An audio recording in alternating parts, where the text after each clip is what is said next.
All right, folks, this is the moment you've been waiting for. I'm going to, in just a minute, announce the grand prize winner of the extremely nice, like the Cadillac of saunas, the Clearlight Sanctuary Sauna. We just did a giveaway, big giveaway. This is like a multi-$1,000 sauna. It's amazing. It's the only sauna with no dirty electricity, full spectrum heaters, near infrared, mid infrared, far infrared. It's 25 times stronger than any other full spectrum heater that's out there. It's got a 100% lifetime warranty. It's crazy. And somebody is going to win one of these bad boys and get it delivered right to their front door. So after 30 days and literally thousands of entries from 24 different countries, the grand prize winner of the Clearlight Sanctuary Full Spectrum Sauna is Matt Hopper. Matt Hopper. Congratulations, Matt. If you're listening in, Clearlight is going to be getting in touch with you, you lucky devil. And for everybody else listening in, don't despair. You can get a big fat discount on your own Clearlight sauna, and they're going to throw in like a bunch of like essential oil goodies, like an aromatherapy holder, a backrest, and their lowest sale price and free shipping. It's a slamming deal. You can get that if you just go to bengreenfieldfitness.com/clearlight. That's bengreenfieldfitness.com/clearlight. I'll put a link to all this stuff in the show notes. If you're in the UK, they have like UK Clearlight. They have UK Germany. Mention my name. They'll give you the same thing. Free shipping and some goodies to go along with your sauna. Sauna is like the one thing that I use pretty much every day in my life. Swear by it. Grab one. All right. Matt, congratulations. Everybody else, go check out bengreenfieldfitness.com/clearlight where you can use code BEN. If you're in London or Germany, go visit the show notes, and I'll have some links in there as well. All right. Good stuff. In this episode of the Ben Greenfield Fitness Show, the post-workout nutrition myth and why you don't need to eat right after a workout. Maybe. Your personal circadian rhythm, hot versus cold for recovery, how to absorb iron better, healthy breakfast travel ideas, and much more. He's an expert in human performance and nutrition. Voted America's top personal trainer and one of the globe's most influential people in health and fitness. His show provides you with everything you need to optimize physical and mental performance. He is Ben Greenfield. Power, speed, mobility, balance. Whatever it is for you, that's the natural movement. Get out there. When you look at all the studies done, studies that have shown the greatest efficacy. All the information you need in one place, right here, right now, on the Ben Greenfield Fitness Podcast.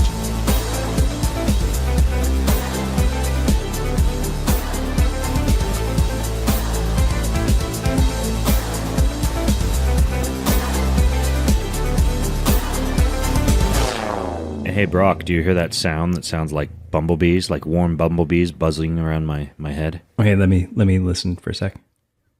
Oh, yeah, a little bit. Let me wait. I'm going to bring the microphone down by my belly button. Hold on. This is good podcasting here, folks. Good. This is good podcasting. Hold on. Okay, you hear that? Yes. It kind of sounds like a didgeridoo, a tiny didgeridoo. Not bumblebees. I am not actually raising bees yet, even though that's on my bucket list. I'm wearing a belt, and my wife was laughing at me last night because I wore it for like an hour last night while I was reading in bed. It's you know how they make vibrating foam rollers and vibrating like rolly balls to dig into your hip? Love those things. So they're not a sponsor, by the way. They should be because they're getting a big shout out right now. But it's this company Viper. They make this belt that does infrared and vibration at the same time. What? So the whole time that we're talking, not only am I juven, not only do I have near and far infrared light bathing my body, but I've got this thing wrapped around my waist, and it's like a warm teddy bear is giving me a hug. A vibrating hug. Humping me with rapid succession. No, that's a horrible visual. Yeah, no. It's as though I've got a tiny little leprechaun-sized massage therapist blasting me with a blowtorch and simultaneously massaging me with all 10 of his little leprechaun-like fingers. Not better. But I do like it. That sound, not the metaphor, but I like the sound of what's going on. Well, what I'll do, I haven't talked to them about this yet, but I'll tell them I mentioned it in this show. We'll see if we can snag a discount code from the good folks at I got to look down. It's called a Venom. It's called a Venom. It's a great name for a personal care device. Venom. Just like the stuff that kills you that comes out of snakes' mouths. Totally. Why not? News flashes.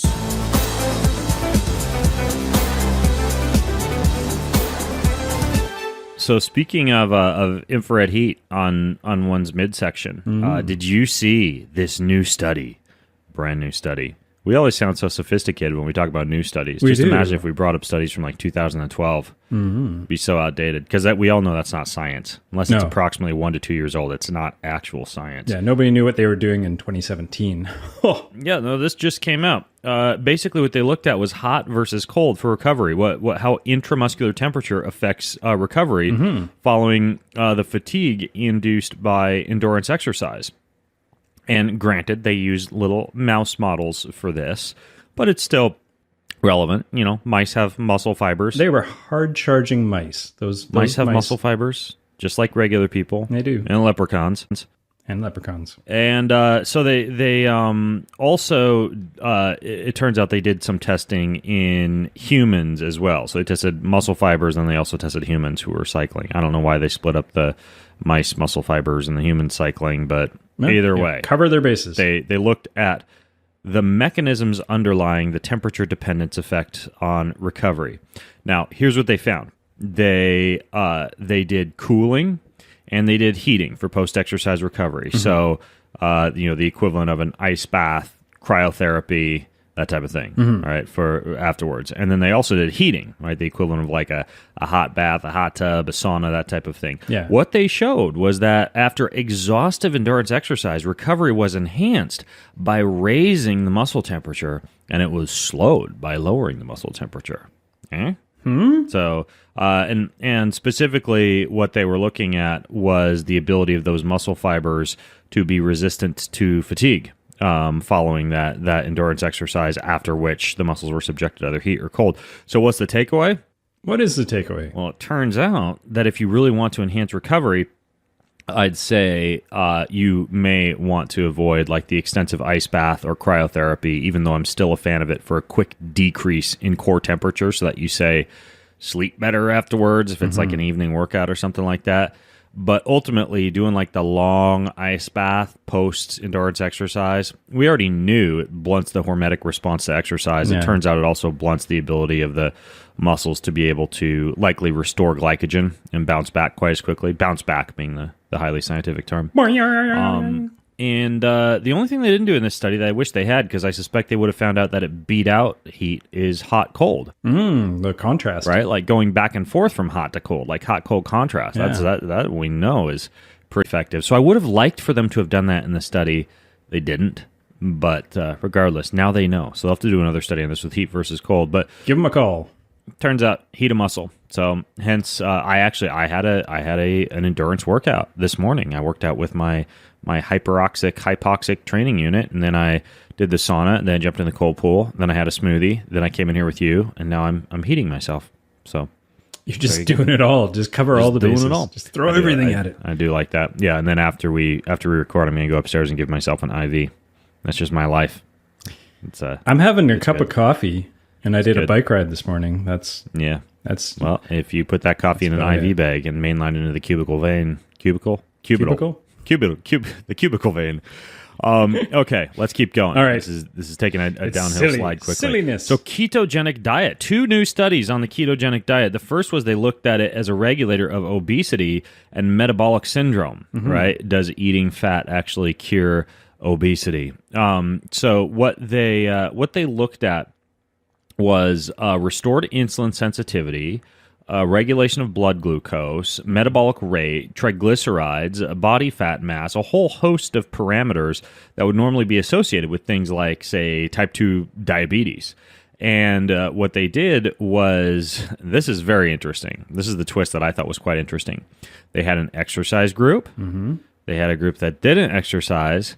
And then they had a ketogenic group that didn't exercise. And on a ketogenic diet, for folks who are on a ketogenic diet, if I can spit it out.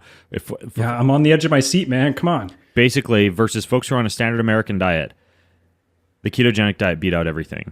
Not exercising on a standard American diet, exercising on a standard American diet, ketogenic diet without exercising gave these people better weight, better body fat percentage, better BMI, better hemoglobin A1C, which is like the 3-month snapshot of their blood glucose levels, better triglycerides, pretty much across the board, even without exercise. So they have, now granted, there are, of course, people who have whatever, like familial hypercholesteremia or don't respond well to a ketogenic diet, blah, blah, blah. But ultimately, you can still do a ketogenic diet. You just have to be more selective with the types of fats you're eating. It doesn't completely negate the keto. Right. The lifestyle. ketogenic diet for people who have familial hypercholesteremia is basically just don't eat till you die. Pretty much. Yeah. Yeah, that's the approach. It's wonderful. No, It's seriously, it would be caloric restriction, high intake of plants, and care with the amount of saturated fat intake. It's the saturated that's the problem. Yeah, absolutely. Absolutely. Good observation, Brock. You should be a scientist. I have that gene. That's why I'm so familiar with it. Yes, you study it up all the time. Yeah, I want to make sure I'm not ruining myself, because I did put my cholesterol through the frickin' roof when I tried to follow the bulletproof diet, like verbatim. Yeah, not so. Well, good. the bulletproof diet I mean, that's a good diet, honestly. It's just like if you can adjust it if you need to based on your genes. And I don't know if Dave has a section in his book about that, but I know Dave's aware of that. I'm sure he has some kind of modification. All I had to do was drop the butter that's not so much butter in my coffee, more MCT oil, and then boom. Yeah, exactly. Yeah, it's an adjustment in the types of fats that you take in. Anywho. Dave being our friend Dave Asprey, the Dave bulletproof executive. Also, another one, they looked at the ketogenic diet, 3 months of it, and they looked at this in CrossFit trainees. So you could only get into this study if you were wearing annoyingly high neon knee socks. And you call everybody bro or bra. And you call everybody bro or bra. Yep.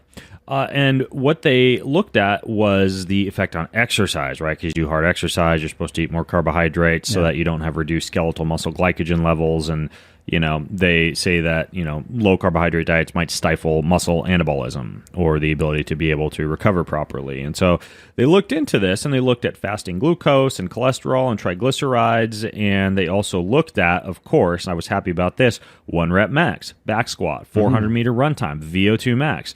What they found out, very similar to that faster endurance study that I took part in, was that there wasn't necessarily a performance advantage of the ketogenic diet, but there was zero decrement in performance in CrossFitters who followed a ketogenic diet for, and I think this is important, 12 weeks.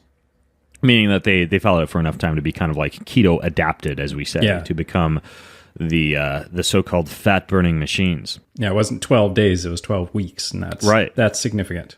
And that's key for these type of studies, is you want to follow it for an extended period of time. So ultimately, if you're a CrossFitter, it turns out that you can get away. And remember, similar to what I was just saying earlier, a ketogenic diet, that's not synonymous with calorie deprivation, right? I'm not saying like go on a 5-day bone broth fast and you're going to bust through your next WOD, whatever your WOD. That was a very upsetting sentence. Jackie, Cindy, Laura, Lauren, Tracy Lynn. There's a lot of CrossFit workouts. I know ones that nobody even knows. Oh, yeah? Jessica's a great CrossFit workout. Anyways, the idea here is, and I'll link to this study in the show notes over at bengreenfieldfitness.com/381, sticking to a ketogenic diet and, of course, introducing the type of variables that might be missing on that diet, like, say, potassium, magnesium. I would even consider, if you're reducing your meat intake a little bit and increasing your fat intake, creatine, filling in some of those missing variables. Turns out pretty decent strategy, because there was a marked reduction in body fat percentage along with that increase in performance. So a potential, kind of washout as far as performance, but a definite increase in metabolic parameters. Yeah. One interesting thing about this one, though, was that there was a significant increase in LDL, like a 35% increase in LDL. No, of course there was. Yeah. You're gonna produce more LDL in response to the need to shuttle more cholesterol around the body. So yeah, shuttling the cholesterol. Yeah, and then one last one, because I know a lot of people, a surprising amount of people, want to wander off for 10 days, not talk to anybody. This whole what Vipassana. Have you done a Vipassana meditation retreat? I have not. I'm with this guy that I'm not a fan of the idea. I'm glad that other people do it, but I'm not doing it. Yeah, I mean, 10 days without my kids, not talking to many folks. I It's not a hell yes for me at this point in my life. I know that some people have found a great deal of benefit out of it, but the guy who wrote this particular article, he actually is not a fan of these Vipassana retreats at all. And you know what he says? And I'll link to the article, which is pretty comprehensive. But he has some reasons for that. He says that the meditation sessions are too long, and so the retreat goers,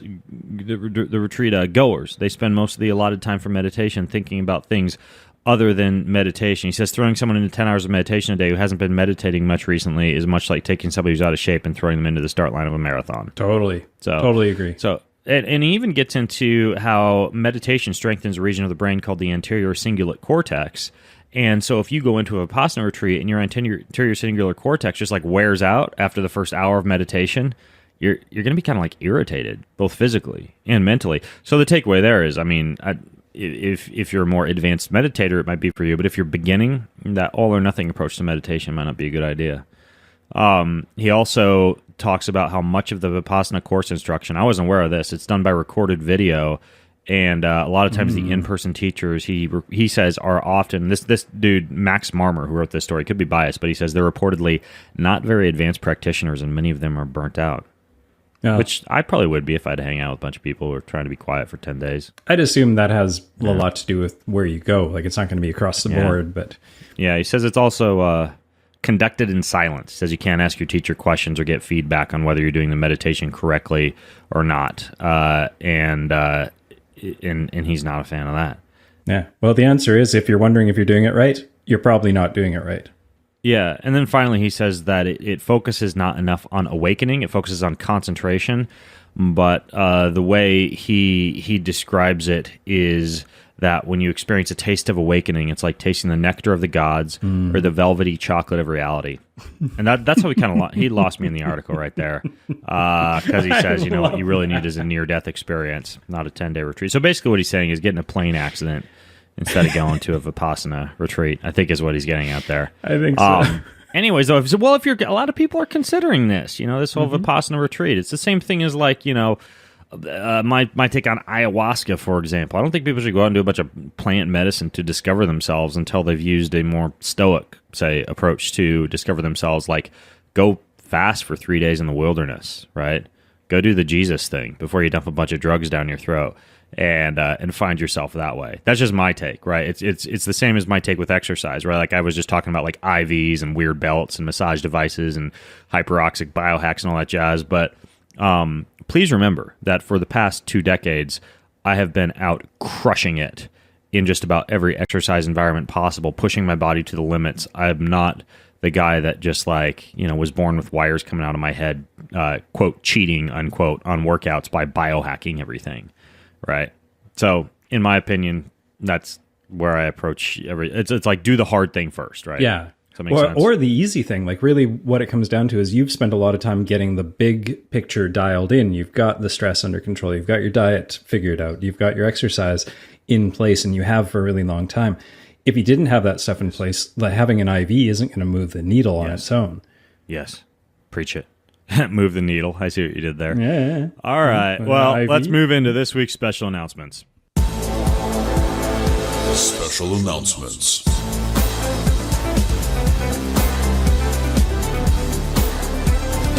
Well, speaking of Vipassana meditation retreats, have you heard of the Ayurvedic herb ashwagandha, Brock? Yeah, have you heard of this? Love that ashwagandha stuff.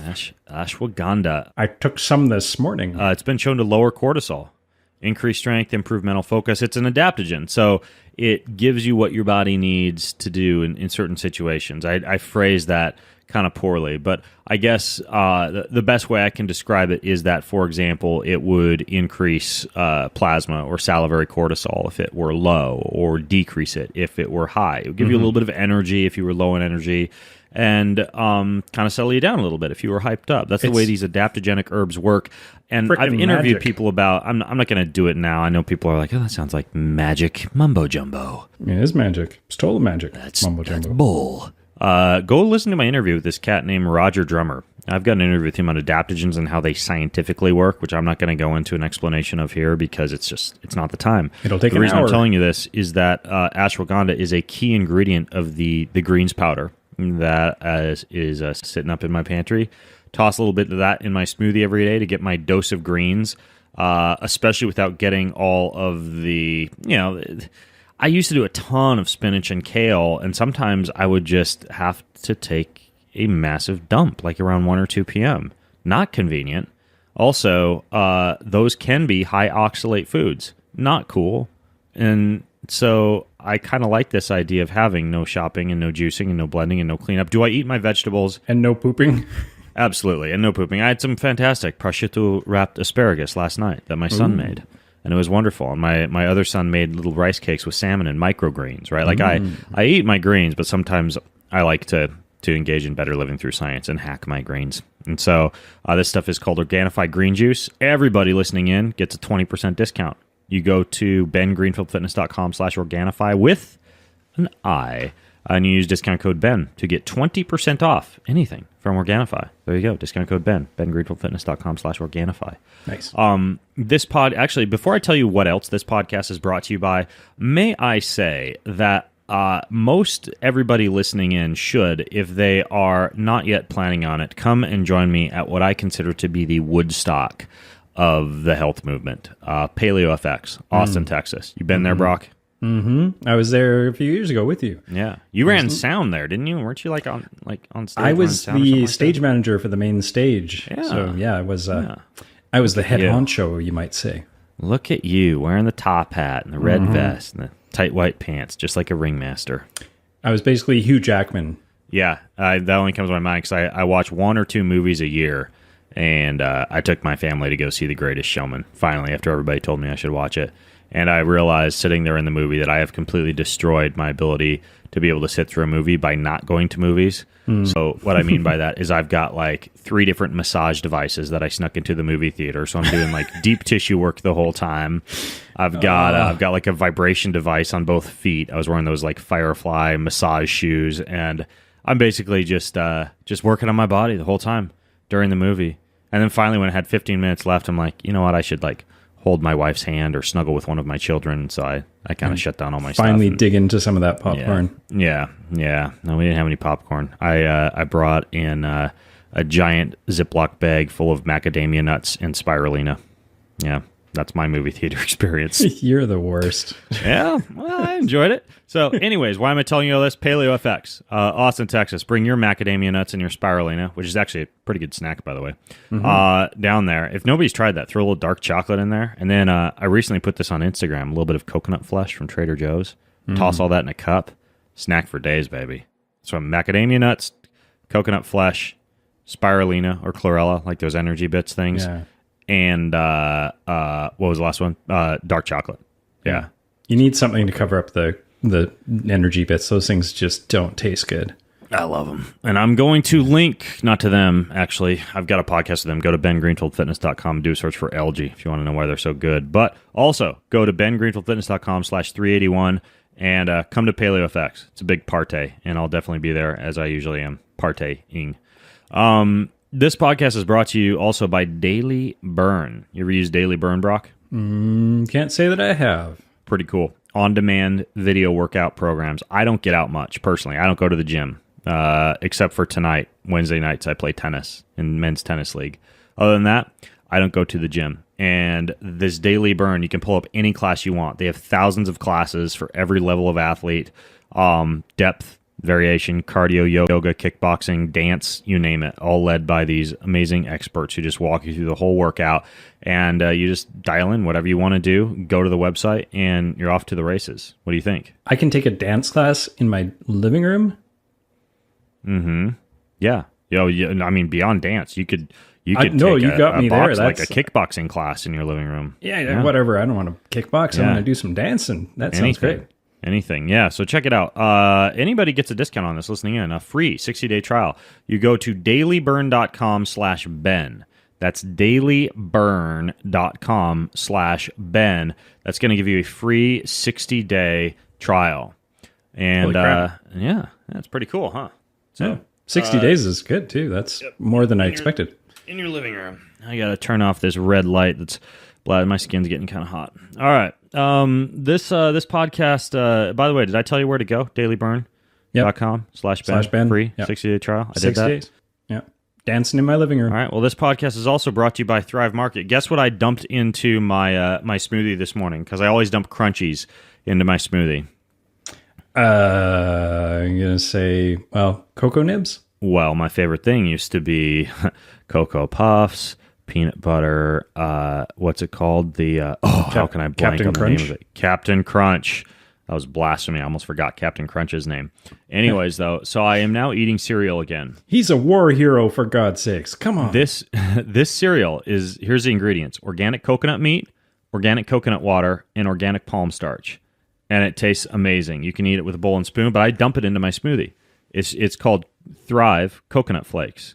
It's the most horrible, least inventive name ever. Coconut flake cereal. Can't get it wrong. Tastes like gangbusters, though, and you can get a ton of things like that. Free organic groceries from Thrive Market, $60 worth of free organic groceries. You just go to thrivemarket.com/Ben. Thrivemarket.com. It's like a Costco for everything healthy, except when you walk out of Costco and you have the option to get the giant pizza and the giant... Oh, those huge hot dogs? Yeah. Mm-hmm. Yeah, remember those? And the relish and the person who checks your receipt to make sure you're not stealing stuff. Instead, at Thrive Market, you check out at Thrive Market and you get a tiny ball of algae thrust into your open palm that you have to suck on as you walk through the parking lot. Other than that, Thrive Market's pretty good, though. So, What? yeah, there you have it. Listener Q&A.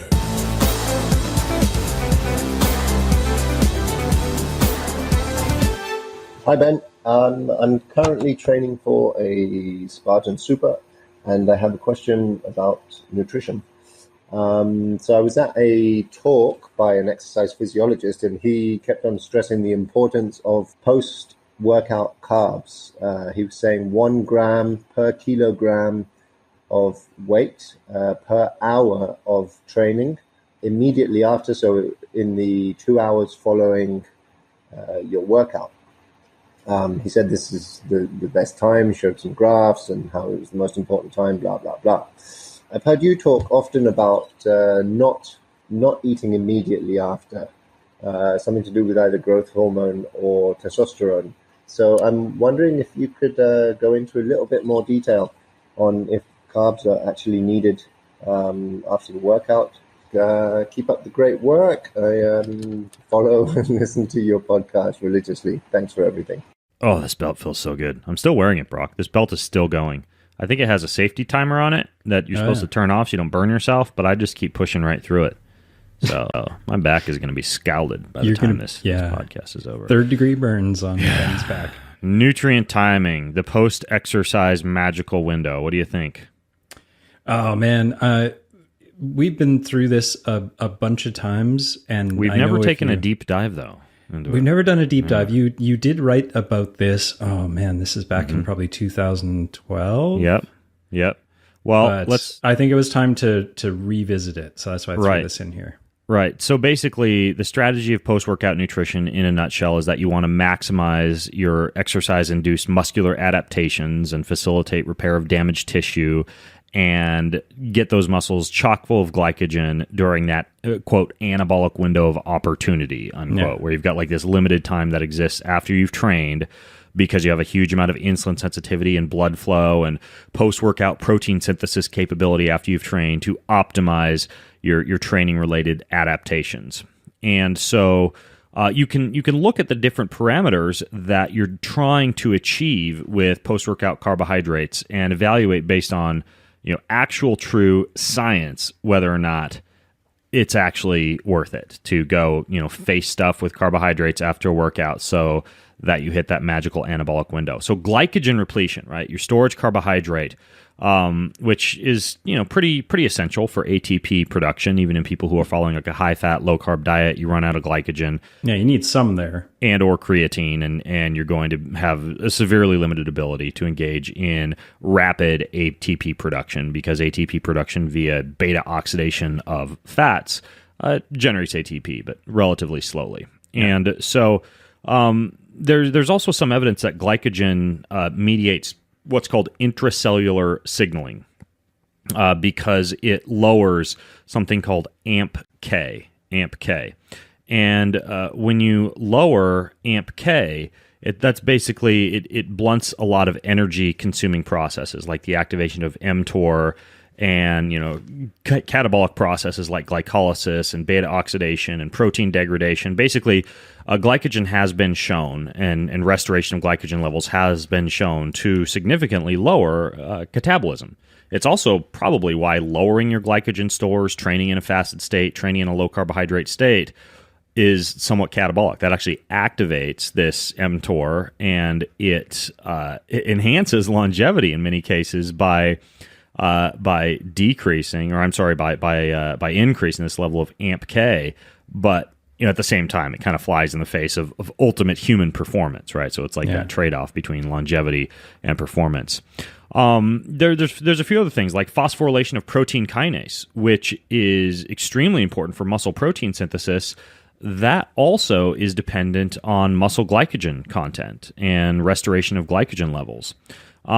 They've shown that delaying consumption of a meal post-workout and delaying consumption by as little as 2 hours actually attenuates the rate of glycogen resynthesis by as much as 50%, meaning you're missing out on like half of what you could be putting back into your body from a glycogen restoration and from an anabolic and from a protein synthesis standpoint if you are skipping post-workout carbohydrates. However, the study and that type of research is done in people who exercise in a fasted state to complete exhaustion. Right. So our first takeaway is if you wake up fasted and train to complete glycogen exhaustion, which is a pretty tough 60 to 90 minute training session in a fasted state, you are going to see a significant reduction in glycogen replenishment unless you actually eat within 2 hours of that workout. Yeah. Now, at the same time, they've also shown in that same scenario, right, in a fasted state where you work out to complete glycogen exhaustion, that if you just eat ad libitum, according to appetite, you actually resynthesize all of your glycogen within approximately 8 hours. And so what that means is that unless you're going to work out again within 8 hours, even an exhaustive exercise session in the morning, it's not necessarily something that you need to eat right after, as long as, again, you're not going to be working out again within the next 8 hours. Now, for me personally, I don't fast a lot in the morning because I do a little bit of morning activity. Typically, I've got about a half hour to 45-minute long morning workout that I do. I do kind of an easy morning workout around, sometime between like 8 and 10 a.m. And then I also do a harder afternoon workout sometime between like 4 and 6 p.m. And it's like on that 8-hour cusp. And so I do actually have a meal in the morning. I have a breakfast at about 10 a.m. or so. And I feel a lot better in my afternoon workout when I do that because it's pushing pretty close to that 8-hour mark. But if I weren't working out in the afternoon, I would be just dandy, finishing up my morning workout and waiting until lunchtime to eat. Right, because I'm going to replenish all my glycogen levels for the next morning's workout easily, within 8 hours. So that's basically the idea with glycogen repletion, but it doesn't necessarily address this other idea of muscle protein synthesis, meaning that the other reason that folks will argue for that anabolic window is because you have enhanced muscle protein synthesis, and in many cases that's due to enhanced insulin sensitivity in that post-workout state. Well, similarly, they've found that if you are completely fasted and you're coming out of a workout in a fasted state, that a workout that's been pretty exhausting and your blood levels of amino acids are low, it does actually downregulate muscle protein synthesis. However, if you've eaten anywhere in between about 1 to 2 hours prior to that workout session, your blood levels of amino acids stay high even after the workout. Your body can rely upon those as a signal and as a source for muscle protein synthesis. And so what this means is that if you're still burping up your pre-workout meal, there's no need to rush off to get the post-workout meal because your body still has high blood levels of amino acids from whatever you had before your workout. That's also why I'm a huge fan of, if you are going to work out in a fasted state, you're not going to get like a workout shake or some other form of protein afterwards, you hack it, right? You use essential amino acids. Some people use branched chain amino acids. I'm a bigger fan of essential amino acids.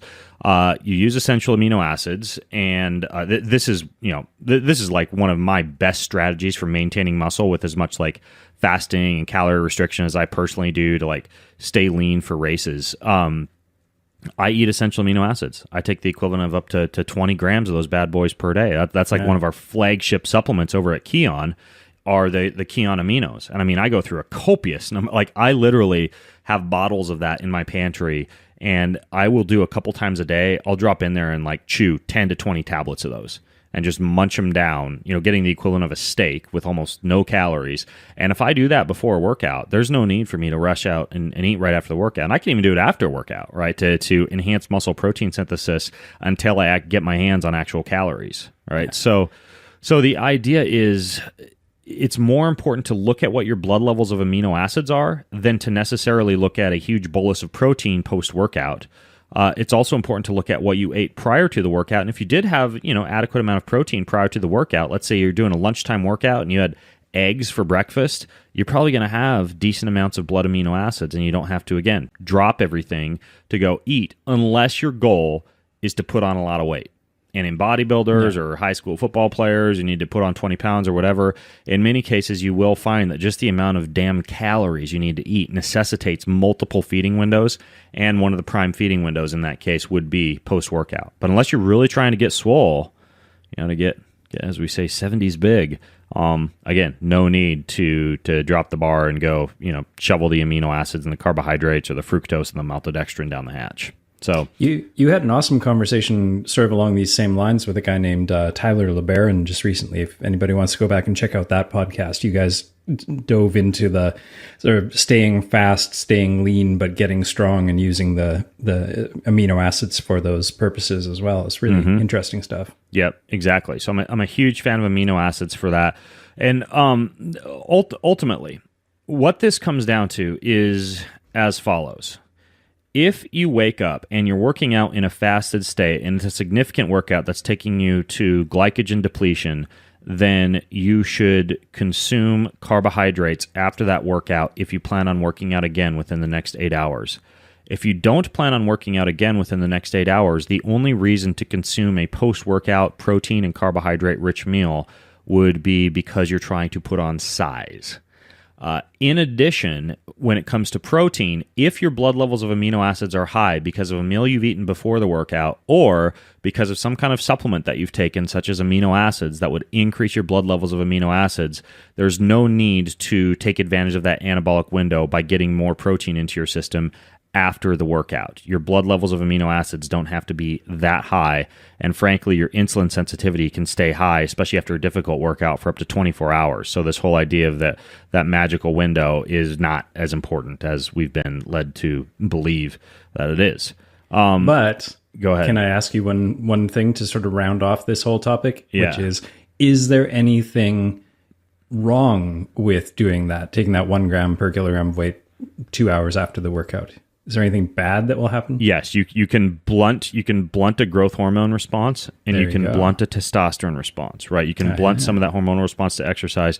You can also blunt some of the cellular autophagy and cellular cleanup that can occur. And I'm actually getting somebody on the podcast soon to really take a deep dive into cellular autophagy and the cool things that signals and how you can tap into that, in ways other than just, say, fasting.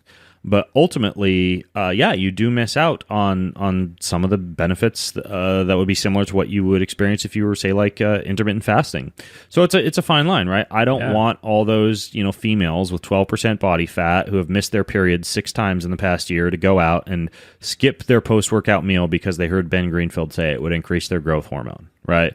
That's not the person who needs to be fasting post-workout. They would probably benefit quite a bit from one of my big-ass smoothies after a workout.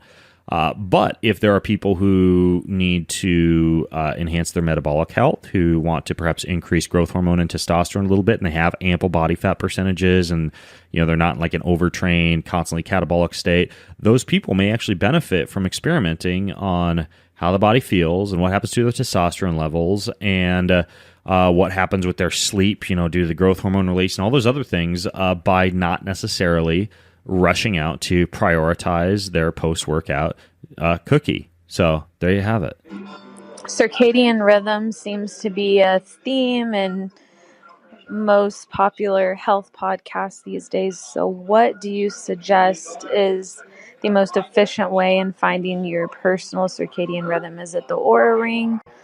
or is there more than that, or something else that gives you the best personalized circadian rhythm? This is a topic that I'm completely fascinated with right now, just because, well, the Nobel Prize in science or biology went to the people who really discovered, like really dove into the whole circadian clock thing. Really? I love this stuff. Know that. I did not know that. Yeah. So you're saying I got to get into sleep if I want to win that Nobel. Exactly. Yeah. Get on that. Well, although they already won it, so now you got to find something else. Okay. Well, maybe Anyway. mine will be smoothies, or Sure. I'll get the Nobel Prize in biohacking one's blended back drinks. with infrared and vibration. So chronotype is just that's just your, essentially it's defined as the behavioral manifestation of circadian rhythms on a myriad of different physical processes. So it would be, what time you feel like falling asleep at any particular time during a 24-hour period, right? How much eveningness you have versus how much morningness you have. And how what they call clock genes actually work. Your body has clock genes, your brain has clock genes, and these regulate your hormone levels and your metabolic function and your body temperature and your cognition and your sleep habits. And they're influenced by what are called Zeitgeibers. I love to use that word when I want to sound like a smart German. Zeitgeibers. Zeitgeiber. That would be like light, feeding. And feeding times, social behavior, and when you're engaging in social behavior and sex, work schedules, school schedules, movement, all of these feed into your chronotype and your chronobiological regulation.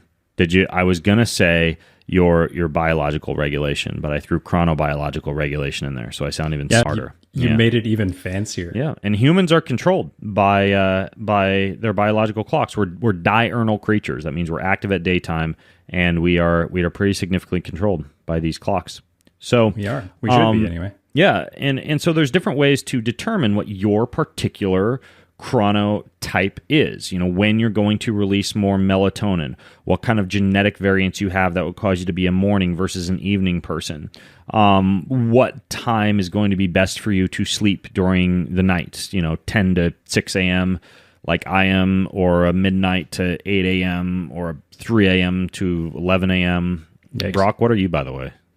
I'm like you. I'm 10 to 6. Yeah, 10 to 6er, baby. Yep. Anyways, though, and it can change. You can adjust that slightly. It's I'm one of the ways that I, for example, work my chronobiology is I have a very set morning routine, right? I expose myself to copious amounts of natural light at a specific time. I move at a specific time. I eat at a specific time, and regularity and habit is actually pretty important for circadian rhythm. It's why after a long period of time traveling, or one of the reasons why I'll have trouble falling asleep, right, for a good 3 to 5 days before I get back into my chronobiology routine. So, and so it's pretty important for hormone balance and appetite regulation and recovery and a whole host of factors. And probably the world's leading expert on this has been on my podcast, Dr. Michael Bruce. He wrote a book called The Power of When. And in The Power of When, he defines 4 different chronotypes that I at first thought were cheesy. They're a little bit cheesy, but they're fun. The dolphin, the lion, the bear, and the wolf. And then I realized these things are actually steeped in science, in this behavioral manifestation of the biological clock. So like the bear, that's about half the population, right? Middle of the spectrum, the 10 to 6ers, rise and sleep with the sun, kind of match the solar schedule and do pretty good with normal, like 9 to 5 type of work hours. And there's the lion, and this would be like the Navy SEAL, the COO, the manager, the drill sergeant. These are the people who wake up at like 4 a.m., right? And go to bed, frankly, in most cases, pretty early. There's the dolphin, and the dolphin would be the people who basically can do well in just about any chronotype. They can sleep in abnormal situations. They also tend to struggle quite a bit with insomnia and other sleep disorders, interestingly enough. They sleep, and in his book, he gets into the science of this, but he delves into how they sleep what's called unihemispherically. Basically, how dolphins sleep unihemispherically, and that leaves part of their brain functioning at all times, keeping them alert for other predators. And some humans are kind of like hardwired to be extreme worriers. Probably has also to do with the COMT gene, which I talked with Dr. Ben Lynch about when I had him on the show. But some people sleep as dolphins, just kind of all over the map. Then there's the wolves, right? Those tend to be the creative types, the bartenders, the security guards, the musicians, the night owls who kind of like would stand guard while everybody else sleeps. So Dr. Bruce gets into this in his book, how the best time to eat breakfast, and the best time for like a bear to have coffee would be at 10 a.m. because we get a natural surge in cortisol anyways around like 6 or 7 a.m. and how like for a wolf, late dinner, like 9 p.m.-ish dinner would be better than like an early dinner, et cetera. He gets into the whole chronobiology, and I'll link to the podcast that I did with him. But there are ways that you can actually determine your own personal chronobiology. For example, Sheridan asks about the Aura Ring.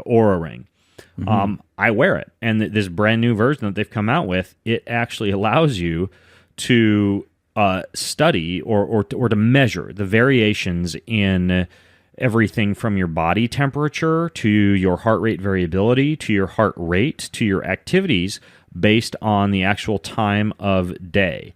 And based on that, it gives you circadian alignment guidance by tracking your long-term data based on your sleep and your recovery levels, your HRV, your activity, your body temperature. It then gives you your personal circadian rhythm and helps you to align your lifestyle to it. That just sounded like a giant commercial, didn't it? A little bit. Yeah, a little bit. But it's kind of important. Like so yeah, you can use these new wearables to actually figure out what your unique chronotype is. There are also websites. You were telling me about one website, Brock, mycircadianclock.org. Mm-hmm. And it's kind of similar. And I'll link to this, and I'll also link to Dr. Michael Bruce's chronotype quiz that he has online. But this My Circadian Clock, it's an app, and what they do is you answer certain questions, like when you're eating, when you're sleeping, kind of similar to like what the Ring is doing on an automated basis. But after 10 days of collecting data, this My Circadian Clock app, which again, we'll link to this over at bengreenfieldfitness.com/381, it begins to tell you like when would be the best time for you to have breakfast, when would be the best time for you to have dinner, when would be the best time for you to sleep. It's like your mommy telling you when to nap and when to eat. But a little mother in your phone. A little radiation-inducing mother in your pocket. Totally. The thing I thought was really cool about this one is actually by downloading the app, you become part of a research study that's happening at the Salk Institute. Mm-hmm. So you're actually feeding, like not only is it benefiting you, but you're also benefiting the scientists who are looking into this stuff. They do amazing research. Awesome. That's Sachin Panda's institute. Yeah. He's pretty cool. We were both speaking over in Iceland.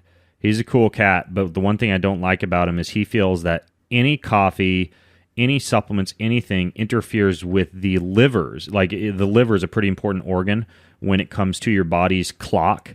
And he says, like, if you want especially the chronobiological rhythm of your liver to be exactly how it's supposed to operate, then it doesn't count anything that goes into your mouth if you're fasting. So like bone broth fast, having coffee if you're fasting, like doing intermittent fasting but still waking up in the morning and having some supplements. He says all of that breaks the fast. Damn you, Sachin Panda. Damn you, and making me guilty about my morning coffee because I'm trying to live a long time through intermittent fasting. Other than that, he's cool. But don't hate the man, just hate the message. Yeah, screw him. All right, so check out those resources. We'll put those in the show notes. Read the book, The Power of When.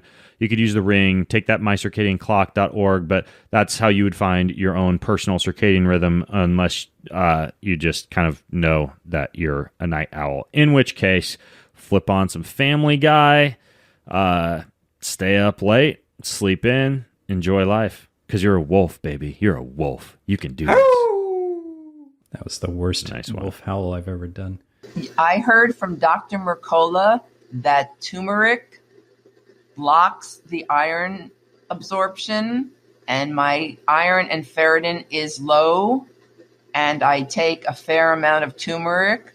I'm wondering if I take them at very different times, like take the turmeric before bed, if that will allow me to absorb the iron from the food I eat and the liver pills I take. Thank you. Hey, Ben, how do you say turmeric? Do you say it turmeric? Well, I usually say it turmeric. My wife says it like this. Ben, our comforter has yellow stains on it again. Were you eating turmeric in bed? Which I actually, I put turmeric on stuff. And I was mentioning that Organifi golden milk juice. Like I have stained our bed multiple times with turmeric, I will admit. I've been that person. I don't guy. have psoriasis and inflammation of the liver. That's not why my skin is yellow. It's yellow because I'm usually eating something with turmeric in it, and I've spilled it on myself, smeared it on my face. It's kind of like the Cheeto fingers. It's just like the Cheeto fingers, but for healthy people. Yeah. Darn Dr. Mercola. He says that turmeric blocks the absorption of iron. And Mia has What a low jerk. iron and low ferritin, and she takes a fair amount of turmeric. So she's asking if she takes her liver pills at a different time than her turmeric. Will that allow the iron? Turmeric. Well, I looked into this, and so here's the deal with turmeric, and iron. They did one study in which they found that curcumin may impair iron status when fed to mice for 6 months in extremely high doses. They were feeding them 0.2% of their total dietary intake. That's a lot. I mean this would be multiple tablespoons of not turmeric but curcumin, the isolated extract, concentrated extract of curcumin. And they did indeed find that what they call liver hepcidin and ferritin expression was strongly suppressed in these curcumin-fed mice. It did what's called a chelation of the actual iron, a significant reduction in iron from a huge amount of curcumin. So there's that. It has like this anticoagulant activity, and it can contribute to iron deficiency and potentially ferritin deficiency as well. In this case, in very, very high doses, a potentially adverse biological effect on iron. Considering that there are some new supplements out there that put curcumin in like a micelle or a liposome to enhance absorption, you could argue that even less than what they were giving to these mice with these modern supplements could cause the same effect. But then I looked at another study in which they used actual turmeric, right? Not the high-dose curcumin, but just actual turmeric. And they also looked at chili, both of which are rich in what are called phenolic compounds. And so theoretically, those would be expected to bind iron in the intestine and inhibit iron absorption. The chili, it turns out, did indeed do this. So I would say chili might be a bigger fish to fry, like doing a lot of chilies and chili peppers, versus turmeric, which did not do this. Turmeric did not affect iron absorption. So when we look at curcumin, high dose, yes. When we look at turmeric, no. When we look at chilies, just a decent intake of a lot of chili vegetables, no. So that's something to potentially worry about. Now, turmeric actually, ironically enough, has iron in it, but it also has a lot of flavonoids in it, and it has a lot of tannins in it, and those could bind to iron molecules, and they could block absorption. So I see where a guy like Dr. Mercola is coming from, and we have seen that high levels of flavonoid compounds in vegetables and fruits and tannin-rich beverages like teas and coffees may actually inhibit iron absorption. But again, when they've actually studied this with turmeric, they have not found it to cause a decrease in iron absorption. Now, there are certain things that can decrease iron absorption. So just to clarify here, you've got two forms of iron. Your heme iron, and that's your readily absorbed form of iron you're going to find in shellfish and red meat and poultry and fish, and then non-heme iron, which you'll find in mostly in plant foods. And so when you look at things that would enhance the ability to absorb iron, first of all, a lot of vegans and vegetarians have lower iron, period, because the non-heme iron is harder to absorb. But certain things can enhance absorption. Vitamin C can. Citric acid, similarly, can do that. So if you're vegan or vegetarian, that would help out. Anytime you consume plants with meat, beef, poultry, salmon, pork, it enhances the absorption of not just the heme iron from the meat, but the non-heme iron from the plants. So being omnivorous is obviously the best bet when it comes to your iron levels. And the flip side of the coin is the things that can inhibit iron absorption. High intake of grains and legumes, which have high amounts of phytic acid in them, which can inhibit absorption. High amounts of egg protein, right? Like doing like the 12 egg omelet, that could interfere with iron absorption. So if Mia's doing the rocky raw eggs in the smoothie, that might not be the best thing. Like I mentioned, tannic acid from teas, maybe not. Coffee, cacao, high intake of fiber could potentially do it. And you could get a lot of that back in, obviously, by eating meat, cooking with iron cookware. That's a really, really good one, like cast iron cookware. I love. Egg yolks, whereas egg protein can inhibit the absorption of iron. What they found is that when you add a whole bunch of egg yolks in, that doesn't happen, right? So egg yolks would be a good strategy, or just eating the whole egg rather than just egg whites. Iron fortified cereals have been shown to help, but I'm not a big fan of that just because of all the other crap. A lot of times they'll add like folic acid into those, which is horrible for people who have methylation issues who might develop really high levels of homocysteine from a fortified processed packaged food. So I wouldn't go with iron fortified foods, as much as I would be careful not to consume tannin-rich foods and phytate-rich grains at the same time as your iron. I wouldn't do high dose curcumin, especially at the same time as your iron. I wouldn't do a lot of coffees and teas at the same time as your iron, but I'd say you could still include a lot of turmeric in your diet because of the host of benefits of turmeric, and you would probably not experience a big decrease in your iron stores. Hey Ben, big fan of all your work. I personally consume your signature smoothie every morning, and I was wondering what you take in the mornings when making the smoothie is just not an option due to traveling and whatnot. Thank you. Now, do you actually have a signature smoothie? I feel like you change it up so regularly. I have a signature-ish smoothie. Let me walk you through this. First of all, the time that you blend your ingredients is incredibly important. If you want the texture of like a Wendy's Frosty, or you want a very thick pudding-like texture, you both blend the smoothie for a long period of time. We're talking like 90 seconds up to 3 minutes. In a good blender, Vitamix or a Blendtec, or like a good high, not like one of those dinky little like cheapo KitchenAid blend, like a good blender that's going to really blend it hard. You add some vitamin C to it so you don't oxidize a lot of the contents, like the squeeze of half of a lemon. You keep it cold so you don't oxidize a lot of the content. So I'll either use a very cold, kind of like slushy texture bone broth, like bone broth that I'll take out of the freezer the night before and refrigerate overnight, or just lots of ice if I'm not using bone broth as my main mix. So we've got cold, we've got vitamin C, we've got blending for a long time, and then you can add an emulsifying agent if you want a really thick pudding-like texture. This would be like an organic sunflower lecithin, right? That's a thickener. It's an emulsifier, and that would be something you could add in 1 to 2 tablespoons of. After that, it's a matter of just choosing your ingredients. So, for example, I always put a couple scoops of some kind of like a protein or collagen in there, whether it's like a whey protein, hemp protein, rice, pea protein, just regular old collagen that I'll add some stevia and cacao to sweeten up a bit. But a few scoops of something that's going to deliver to me around 20 to 30 grams of like a good protein source. And in addition to that, I put some Ceylon cinnamon in it to control blood sugar and my insulin response. I put some, like a really good sea salt in there. And then I blend all of that up. While it's blending, I'm running around grabbing my other ingredients, my toppings that go in after it's blended, right? So it's all blended, my stevia, and by the way, if I'm not doing like that frozen-ish bone broth with vitamin C, I instead do like a really good superfood tea, like pau d'arco bark tea, or coconut milk, or macadamia nut milk, or occasionally, if this is later in the day, like coconut water, just some kind of liquid other than water to blend it up in. And so I blend all that, and then to the top, I'll just kind of grab whatever looks good. Sometimes it's coconut flakes, unsweetened coconut flakes, like Bob's Red Mill unsweetened coconut flakes. Sometimes that coconut cereal from Thrive that I talked about, handful of energy bits like spirulina or chlorella. Cacao nibs.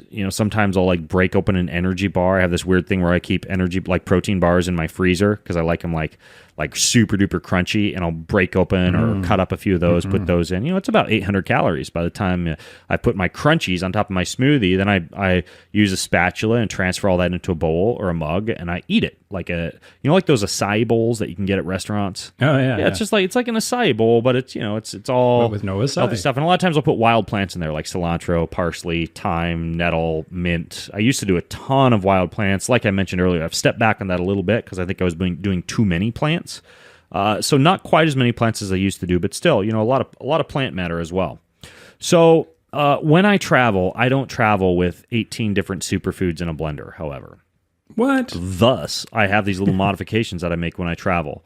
So, for example, in my pantry, I've got a bunch of different meal replacement blends, or I'll take those same protein powders I talked about, put them in Ziploc bags, and I'll go up to like a Starbucks, right?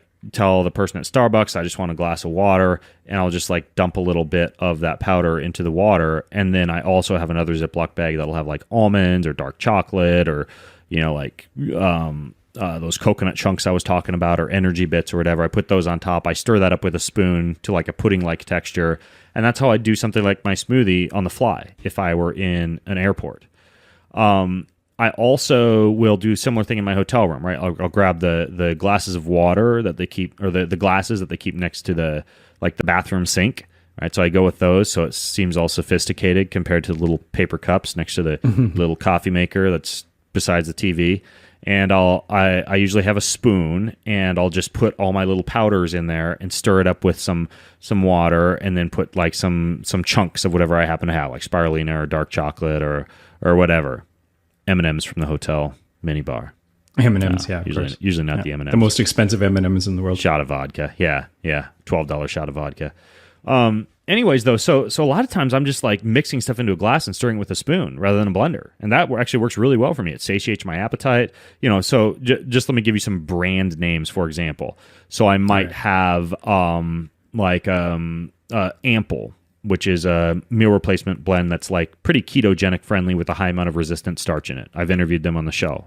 Or Ambronite, which is slightly more carbohydrate rich, but a big superfood blend from Finland, right? So I'll have a bottle of Ample or a packet of Ambronite in my bag, and I'll dump that into the cup, and then I'll add my my crunchies on top, once I've added some water to that to stir it up. Another example might be like a ketogenic meal. I'm actually working right now for Kion on developing like a really good ketogenic rich meal replacement blend that's just basically, a host of exogenous ketones with, essentially the composition of human breast milk, but you can consume it without hunting down a human with a breast. Instead, it just is in a packet shaped like a boob. Never hunt humans. Yes, That's not cool. Exactly, with a nipple on top of it. That's how you open it. You squeeze the nipple and twist. Yeah. It's a titty twister. Oh dear. Yeah, makes your meal entertaining. Anyways, though, those are examples, and I'll put a whole host of other like powders that I travel with over in the show notes, and also an article on like exogenous ketones that you could travel with. Now, a lot of times when I am traveling, one of my favorite things to do is I combine my morning movement, because a lot of times I'll fast in the morning, with just hunting down a place where I can go and grab like a really low sugar bowl, right? Like a lot of these places, like if I'm ever in LA, like if I'm near Venice Beach or near like an Erewhon, or if I'm in Malibu near like a Sun Life Organics, or if I'm near a Whole Foods in some cities, they a lot of times have these like juice or smoothie bars. You can go get a bowl similar to like an acai bowl, and I'll have them do like my own version of that. Like I'll have them maybe add some like some raw organic yogurt and some, macadamia nuts and Brazil nuts, and just kind of customize a bowl for myself. And that's like my workout, where like I'll hunt down any Whole Foods. Usually my limit is about 3 miles. That's about the most I'll walk, right? Because, and sometimes I'll walk there and lazy. I'll walk there with my laptop and work for a while and Uber back if I got to get into a conference or something. But yeah, a lot of times I'll hunt down a grocery store, walk to the grocery store in the sunshine, in the same way that our ancestor would have walked to hunt down a deer. But instead I'm hunting down an acai bowl. And you get your sunshine walk, you hunt down a grocery store, sometimes I'll go to like a Trader Joe's, which doesn't have a bar, but it does have like, I can buy macadamia nuts. I can go down into the frozen food section and grab some of those fantastic little coconut flesh chunks that they have, which is literally just coconut flesh, and make myself like a bowl with that. But usually it's similar to what I do at home without the blender. I mean, that's the best way I can describe it. And I'll either make the weird mix at the grocery store, or I'll make the weird mix back in my hotel room and eat it with a spoon, and it's entertaining. It's like a party in your mouth, and that's really what I do when I'm traveling. And a lot of times when I'm traveling, I don't have a chance to exercise as much because I am speaking at a conference, or because I'm more at the whim of other people's schedules when I'm traveling. And because of that, I often do just not eat any breakfast at all. And I'll travel with some of the 4 Sigmatic mushroom coffee packets and just make myself like a chaga mushroom coffee and have that. And sometimes I'll dump a little bit of the, on it has like an emulsified MCT oil that I can dump into that or stir into that. And I'll just do something like that. Or I'll use like some of the Bulletproof, like the Brain Octane or something to get a few calories into the cup. And I'll just roll with that until lunch. So, I use a lot of different strategies, but really, I don't stray too much from just like the giant ass cup full of weird things, if that makes sense. totally makes sense. Yeah. I do the same sort of thing, but no, I do a lot of the fasting because most of the time you're staying in a hotel, and I don't stay in the fanciest hotels in the world, so it's often that little bar, you know, where you can go and make your own pancakes in the basement of the like Super 8. And if I am in like Japan or Europe, I mean, European and Asian hotels have amazing breakfast. I am going to be like stuffing my face with freaking salmon and lox and tomatoes and capers and the miso soup and the sausages and the bacon and the eggs. Pretty much like every cuisine and every ethnic food known to man. I just put all that onto a plate. I eat it, and I have horrible gas and heartburn and just feel like I literally ate a Thanksgiving dinner the rest of the day. But it's so worth it. Worth it. So worth it. Oh, everybody needs a heart attack on a plate for breakfast every once in a while. Every once in a while Yes. is the key. Yes. All right. So, that all being said, let's go ahead and give away something amazing to one of the people who has left us an iTunes review. Fitness Ben left us a 5-star review. Says, I love it. And if you leave us a review in iTunes, just go to iTunes, leave a few stars, tell us what you like about the show, and if you hear your review read on the show, we'll send you a handy-dandy gear pack, chock full of a beanie, some other surprises, BPA-free water bottle, a nice tech t-shirt that looks really nice. No matter what kind of body you have, this t-shirt transforms you into Iron Man, Batman. Who has the best body? Which superhero? Captain America? Catwoman. Maybe? Yeah. All right, well, let's take this one away. Fitness Ben, here we go. Oh, and by the way, email your t-shirt size to gear@greenfieldfitnesssystems.com and we'll hook you up, baby. Wait, is he Fitness Ben or are you Fitness Ben? Because he uses Fitness Ben. Brock, read the damn review. Okay. Fitness Ben, whoever the hell that is as legit as it gets. His copious, I love that he like put that in quotation marks too, because I think you said copious at least 15 times in this episode. His copious amount of knowledge is staggering. Huh. He's a tad, oh dear, he's a tad cocky. Yeah, baby. Just a tad. That's okay though, because he has a good sense of humor.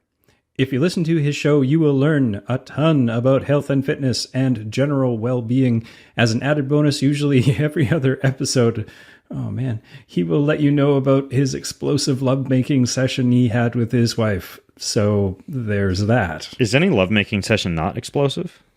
I mean, to some well, extent, it really unless you're one of those be. Crazy tantric sex, reverse orgasm, no ejaculation people. Perhaps. But seriously, been listening to him for almost a year and have gained a ton of insight and knowledge into things I was unaware about. Unaware about. I'm copious and cocky, baby. I'll take it. Copious and cocky.